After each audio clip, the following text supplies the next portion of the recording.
most of you know, I'm Kristen O'Neill. I happen to be the executive director here at the Rope Gallery, but long before that happened, I had this hope of having this exhibit come together and have the opportunity to talk with people about it and start a discussion. So I am so pleased for everybody who came today to be here because you are the realization of almost 4 years worth of work for me. No pressure. Okay.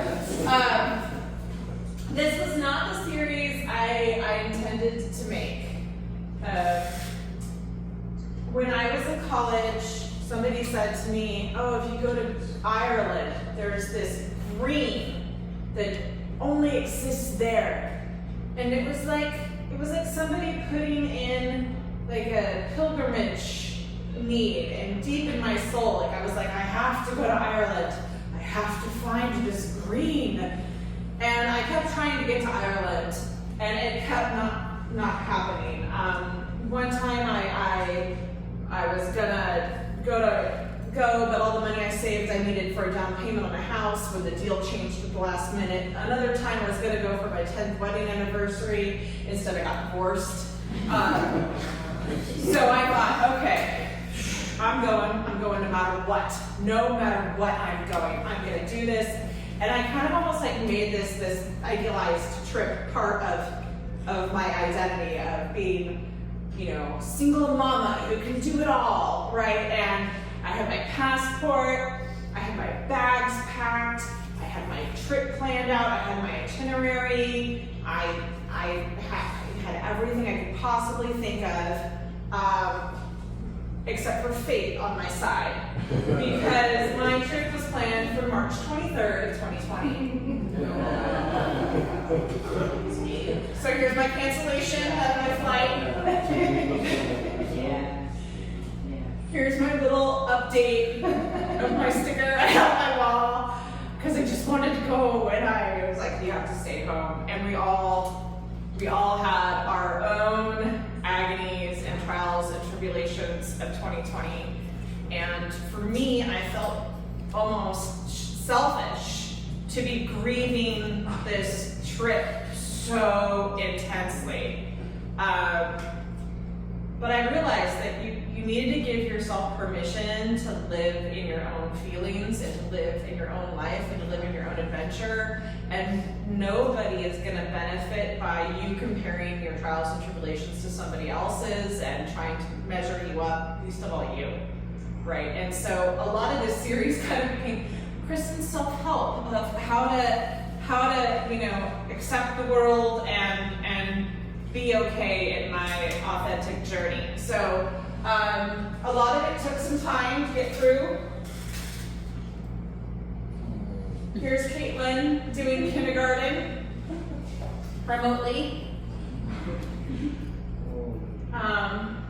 She was pretty good at it, I thought. She's about to show her art, just like her mama. But that was kindergarten. We also had 5th grade at the table. This is when I discovered that my chairs in my house were like 30-minute chairs. I had never sat down for long enough to know that if I sat there longer than 30 minutes, it wasn't comfortable. I was like, oh, how did you find out in a pandemic? So I made the mistake. I'm so sorry, everyone. Totally my fault. I made the mistake of saying, I can't handle one more thing. I said it out loud. Like, what am I, new? Like, I know you don't do this. You don't challenge the universe. It's going to win.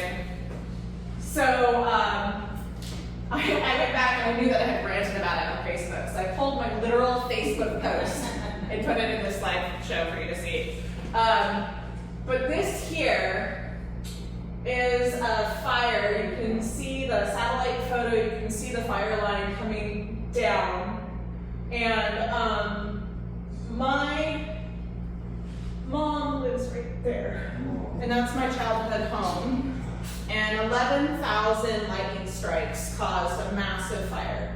And in this massive fire, it was in California in the Santa Cruz Mountains, And in this massive fire, they were not prepared for it because in California at the time, a lot of the firefighters are the low security jail people who are learning a career in firefighting, and then they're not allowed to do that career after they get out because they're felons. They've changed this law because they realized, whoops, this was not a good system to teach these people how to be community minded and then just bar them from that. But what had happened was they had let everybody out because of COVID. They couldn't keep people safe in the jails. They let everybody out. That's where firefighters couldn't come. It is emotional waiting to see if you've lost something dear to you. I know this community here in the Rogue Valley knows that pain beyond belief. There are people who've seen my exhibit here and there are tears in their eyes because they've lost their home, they lost their business. The worst is to lose a person. But wildfires can threaten our communities, and then once again, we feel so hopeless. Also, I have tissues over there, so if I'm making you cry, I'm sorry.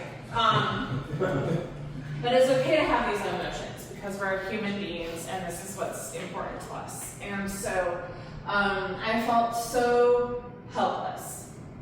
And then a Slater fire came. And my children, who lived part-time with their dad at that moment in time, had to evacuate from that fire. So my mom was evacuated from this fire. My children were evacuated from another fire. My brother, he wins the prize. He evacuated from this fire to a different location. That location caught on fire. He evacuated from that location to a third location. That one caught on fire. He said, you know what, that's it. I'm going back to the first fire I know. Because at least there I'm sitting with people I know on the fire lines. So this was a very intense situation. My mom's house survived because the neighborhood banded together and fought the fire. They will tell you that the only reason that worked was a series of miracles and the fact that they were already a close community for decades. Everybody already had everybody's phone number, everybody already knew where everybody lived, and we had 2 people that had professional firefighting experience that were there and kind of helping out everybody know when the signals would be to go. And the fire was low and slow when it came through that neighborhood. Further up the mountain from this neighborhood, the whole areas were lost. There's about 2,000 homes lost in this fire because it was just a firestorm of hot and fast, and there was nothing to do at that point. The circumstances were what they were. So here's 2020 in Oregon.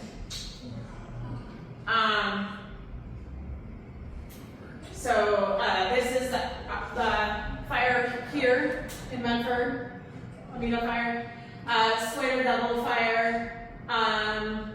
So the fires in my series, the Common Ground series, are the Slater Fire and the Archie Creek Fire, and 2 fires that, well, 2 or 3 fires that are not on this map because they weren't in 2020, they were before that. So they were out in the Kalamiopsis Wilderness, which is here, and that was the Biscuit Fire and the Chetco Bar Fire.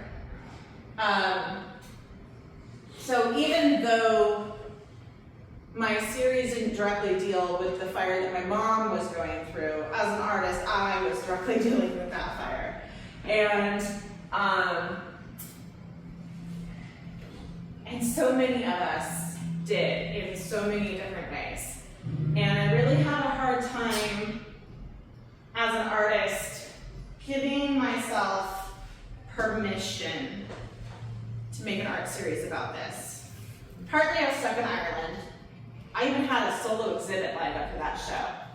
Then it got pushed out, and I was like, well, I'm gonna have to paint something else because I can't paint a trip I never went on.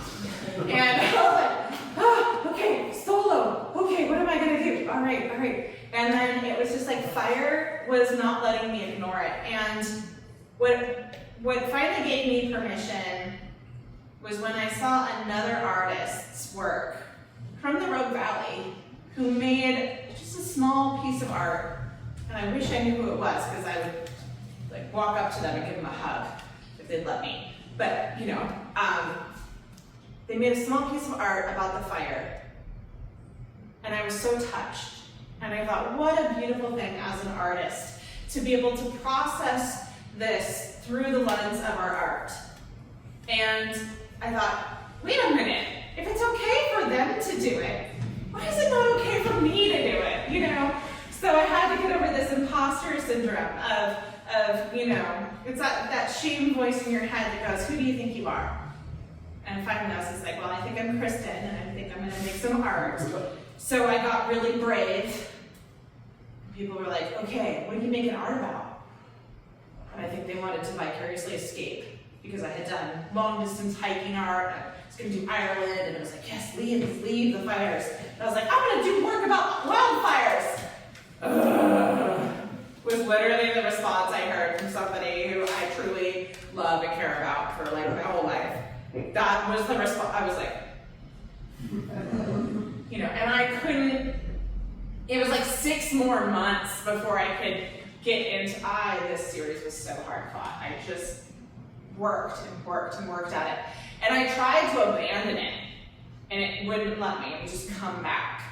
And so part of it, what I realized is that I didn't feel like I had the authority to know what I was talking about, right? So, okay, I've given myself the permission to be an artist, myself.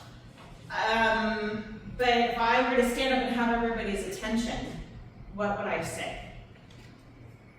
And I realized that ignorance can be a gift, because you get to walk into a room and you get to say, I don't know the thing I want to know about. What is it that you know that you want me to hear? My ears are open. I'm going to listen to you. And so I started trying to put myself in as many opportunities to have that option. And that's when I reached out to Ron Reed here, and so many other people. And what I started to realize was that my idea of what a forest is like this. Oh, here's my doggy Matt and my husband.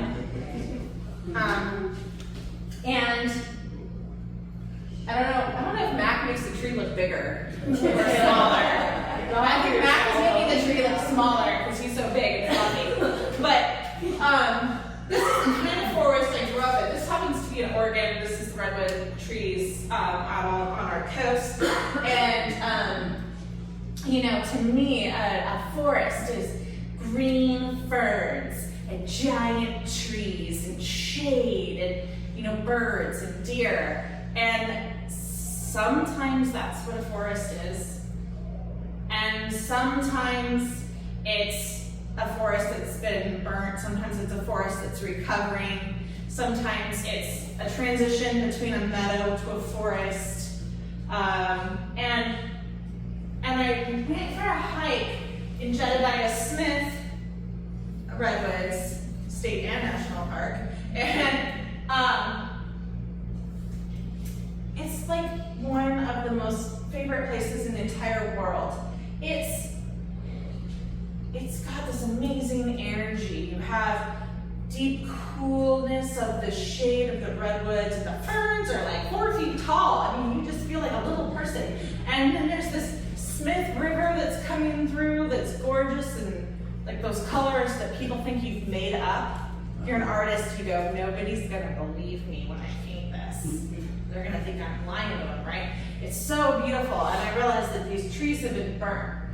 These trees, some of them have long since passed away, and their trunks are habitats for other animals and insects and things, but some of them, you know, you look up 40 feet and then you see the fire marks and you think, well, how long ago was that fire? Oh, maybe 800 years ago or something.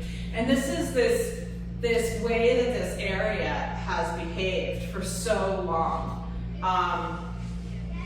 So this is Big Basin State Park in California, and that's that same fire that my mom was in. Other side of the mountain, but same fire. And this is the same tree I took a photo of 11 years earlier. So I was like, oh, that's really interesting, because this was still a burnt out stump, right? And here it is, it's got burnt again. And you know, it's just like, oh, there's this cycle, and you start kind of feeling better when you realize that there is this hope of rebirth, this hope of the green shoots that we get to celebrate, and the beauty of this kind of thing. And then as soon as I started thinking about beauty and fires, I had that "who do you think you are" shame voice pop up. Like, you know, everybody around here is like literally choking and gagging in the air. You want to make something beautiful? And then I thought, yeah, I do. So I took my children up to the Umpqua in February of 21.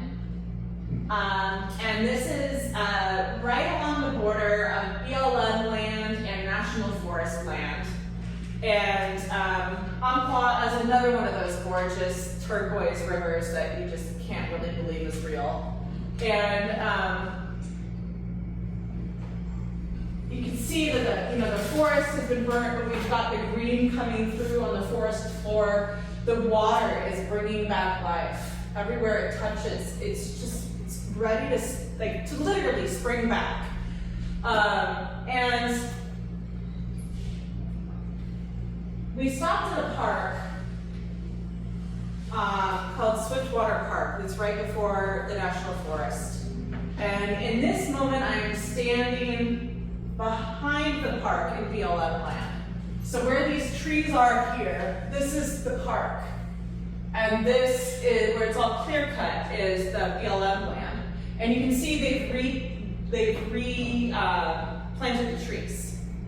So they've come in and they've done what's called salvage logging. And that's where they're taking the wood from the forest. And we actually kind of got chased off. Because we weren't supposed to be here. You know, a woman and 2 kids and a dog, they were threatening to us. But they're taking the burned. They're taking the burned trees. Yeah. And they're not supposed to. The variable definition. Yes. Right. And they're not supposed to take anything that's alive or that kind of thing. And you can see what the forest looks like where they hadn't logged yet. But you can also see that there's some very green tops right here that magically are only at the line of the park. So the fire really was good at exactly staying on the line. I'm like, suspicious. So this is inside the park, and you start seeing, as an artist, I'm like, look at these lines. These are amazing lines, expressive, dark, straight, geometric. I'm getting excited, and people know me like, Kristen, you wouldn't even let your students touch a black tube of paint in class, and you're like, dark lines, and it just got me really excited as an artist. And this bright spring green. Here I had wanted to go to Ireland. Here's the green. It's hanging out in our forest after the fire. And I'm like, oh, I found my green. So now I'm starting to kind of get excited about this series. Yeah, and I was sitting there with my camera, trying to manipulate the image in the camera to have the impact of the green on the site, because this is the impact of the green on the site. And you've got these tree branches and trunks going every which way, and it was just such a startling contrast. But remember a few slides back when we were standing on BLM land? None of this green is there, because in that logging and replanting process, they've churned up that soil as they've come through, and that microbiome that exists has changed. The same fire went through this area at the same temperature, but we have a different recovery going on. And so, just be aware when people are talking about these issues that beyond just the forest and the replanting, we need to be thinking about like the soil health, the forest as a whole. Trees are plants, but a forest is an ecosystem. And so here's my drawing. Here's me starting to paint, trying to grasp that green. And this is oil paint that I'm using here. And then I came back over on top of it and I started using wax, hot wax, which is called caustic. So you take wax and you melt it. And I have samples here that you're welcome to after the talk pass around and look at and touch. Because I'm always like, every time I see caustic, my little finger is going out before I know it. So I have this, you can touch it all you want. And this is just a tin that you put onto something like a pancake griddle that you're never gonna eat pancakes off of ever again. And you can heat it up to the temperature you want, and then you can take hot wax and melt it. You can have different tools to use, but you're literally painting with this hot wax. And as the wax very quickly cools off, it hardens. And if you've, this is a special kind of wax.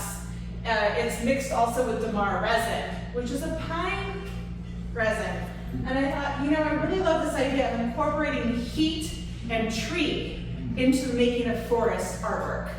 And so I started teaching myself in caustics. Unfortunately, my teacher was very ignorant.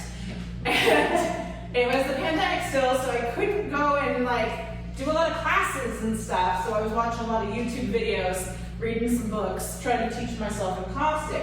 But I stumbled along and got to there. This piece is in the exhibit, and you can see that there's layers and layers, and this piece is a reference to that Swiftwater Park, which is BLM land, and then the BLM land behind it that's been handled different. And you can just see the difference of those two spaces, this arbitrary line.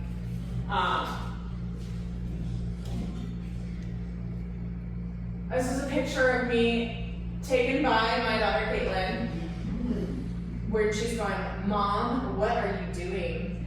Because I'm literally picking up charcoal off the forest floor, and I'm looking at it like, they were art supplies, right? Man, those artists, they're always up to something, right? So I'm like, and my other daughter goes, "Mom, your license plate number is in your slideshow." I go, "That's okay, because I'm sporting the new cultural trust plate, so I got a different number now." So here I am. I literally drove home from the park. I stole charcoal from BLM land. I admit it. I probably owe the federal government 2 cents or something, but here we go. So across from the park, still in, in the Umpqua State Forest, the National Forest. I'm looking here and I'm looking at this tree, and it's got, it's like half bird. See the fire coming through in your mind. And it's like the difference between this tree, all these trees burned out, and this tree seems really extreme. You're like, well, I want all my trees to look like this, not like this. Yeah, you could log these and take these. I don't need these. We do use wood in our society. Literally, my stretcher bars are made out of wood. We need to figure out how we can have logging that makes sense. But I go, "Oh, you can take this. I'll just give you this, and we're good, right?" Except for the fact. Dramatic pause while I wait for the computer. This is the same tree. It's the same tree. And so when you're in a forest, don't forget to like literally change your perspective, because we've designed our world to just be at our eye level and go around, but you know, we gotta look down, we gotta look up, and we gotta see these things. So I head back to my house. I've got my charcoal, I've got this great set of encaustics that I bought from some friend who had tried them out and then decided it wasn't gonna be her thing. So I've got all of this cool stuff to play with and books to tell me what to do. And the audacity to just do it. And so I tried out different things.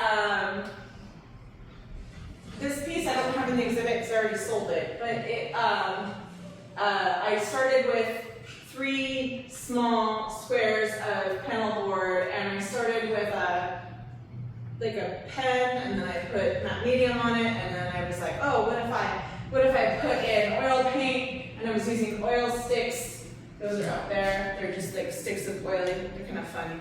It's like drawing with paint. It's like the best of both worlds. And doing these different lines and incorporating. And this one was kind of a fun one because you could stack it differently, rearrange it. It was still the same trees. But then I headed out to the Slater fire. So remember from that map, the Slater fire started California and quickly spread down into Oregon, and Ron will be talking a lot more about that fire, I imagine, because that's your home. So I went out to as far as I could get. So I go out to the spot where the road is closed to go over it from Illinois Valley over to Happy Camp. And I park my car right down the road, it's the big gate, and I'm looking around, and I see these ponderosa trees, giant trees with those cool puzzle bark. And you can see I'm right on the edge of where this fire ended. And you can see where wind has swept the fire across and created these burn marks on this bark. And I'm like, this is really interesting. And so I started trying to play with it.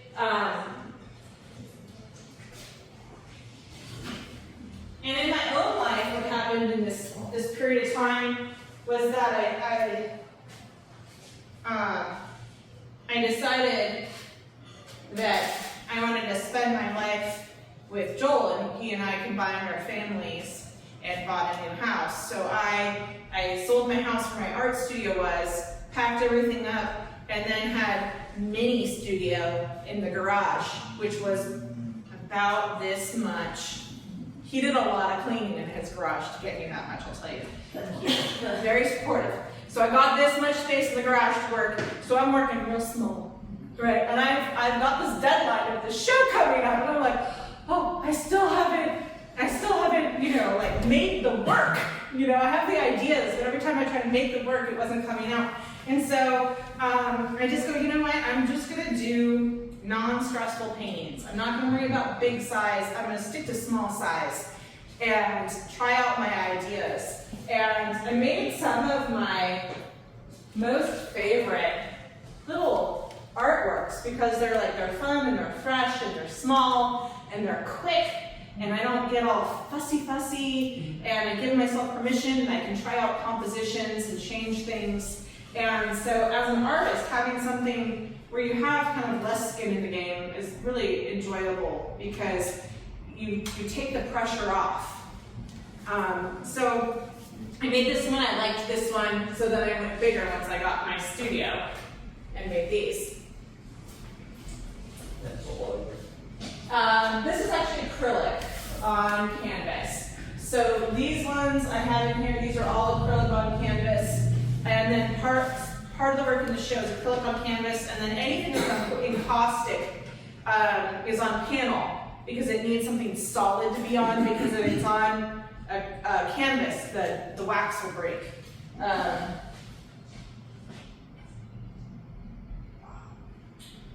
So the painting I made from this image is in the exhibit, and I was just struck by this rhythm of these black lines and this meeting of two different results, where we still have, in this case, the incense cedar all leafed out and happy, and the scrub brush, the manzanita, all of that kind of stuff is just literally toast. I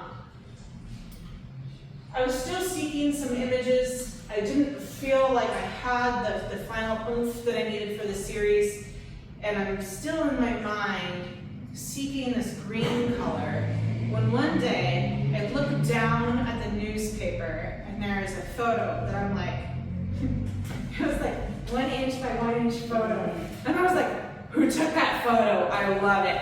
It turns out it was the editor of the newspaper.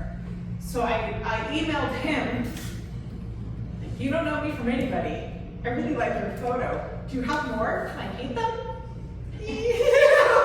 Yeah, he's totally fine with it. He's totally cool with it. So he gave me, it was like permission to paint anything I wanted out of his Flickr account. Thank you, Scott Stoddard, the Grants Pass Daily Courier. And so this was his Flickr account, just to show you some of these images. And this felt really inspiring to me.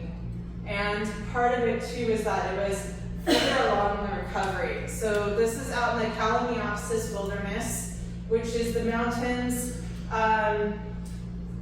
near the Illinois Valley, a little bit west of the Illinois Valley. And it is like a biological hotspot. If you ever wanted to go down in history as somebody who found a new insect, Kalamiopsis is your best bet. You could probably do that within a couple of months, maybe, if you really had your heart set on it, because it's such a biodiversity area.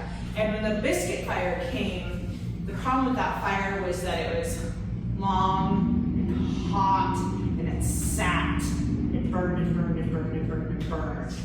And so this is 17 years later after that fire. There's some Chetco Bar fire in there, which is newer, but this is my work that comes from his sources and his images of those hikes and those areas that I wanted to get to but hadn't been able to get there on my own with 2 kids and a sedan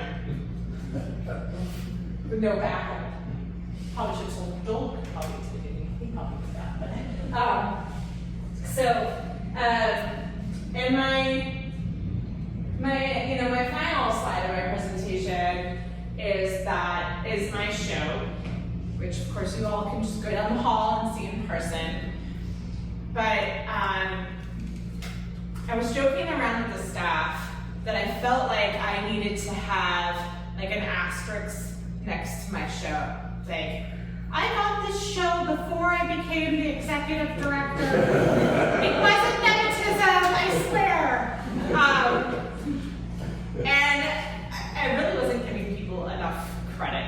And the response from this community has been so positive and so overwhelming and such a delight for me as an artist to have that response and not the And I think partly is that, here we are, we're in 2024, so it's been 4 years since those fires that this particular series deals with that are super local, or the people that lost their homes. And one of our delightful people who come to the gallery said to me the other day, I lost a lot of stuff in that fire, but I didn't lose my community. And I think that's a really important role of art and culture, is the spreading of ideas, this idea of having common ground, and where we can talk about issues, we can explore things. And if you look at like negotiation situations where you have two parties that are opposed to each other, the first thing the negotiator does is they get in there and they start finding common ground with each other. And so if we can do that, whatever that obstacle is that we come up against, somebody that we think, what are they thinking? How can they be so wrong? you know, politically, politics, religion, environmental policy, logging, rules, firefighting, wildfire, all of those kinds of things. I think one of the best things that we could do in our own lives is to go forward seeking, how are you also the good guy? Where do we agree? Because from there we can build a future together for our communities that work better together. And so my vision of this series was to have this series be a catalyst for those kinds of conversations and an introduction to that, and an invitation to do that. So, thank you. And we'll take a few minutes to stretch our legs, and then I'll introduce Ron, and then he'll talk, and then we'll have time for question and answers or sharing of comments, because I know we are an outgoing bunch. So. Nice.